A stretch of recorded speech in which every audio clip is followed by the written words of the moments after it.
बीड सरपंच संतोष देशमुखांच्या हत्या प्रकरणी आज पहिली मोठी सुनावणी पार पडणार आहे। सरपंचांच्या निर्घुण आणि क्रूर हत्येला 3 महिने उलटून गेले।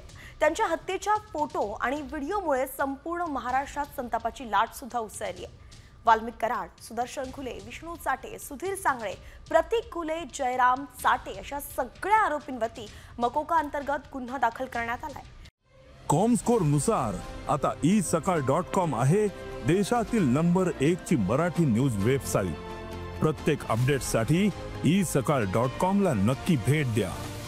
तर आजच्या सुनावणीत या आरोपींचे बंद लिफाफ्यातले जबाब कोर्टात सादर होणार आहेत। मात्र या प्रकरणातला आणखी एक आरोपी म्हणजेच कृष्णा आंधळे हा अजून सुद्धा फरार आहे। तर आजच्या सुनावणीत कराडचा जामीन अर्ज सुद्धा कोर्टात दाखल केला जाण्याची शक्यता वर्तवली जाते।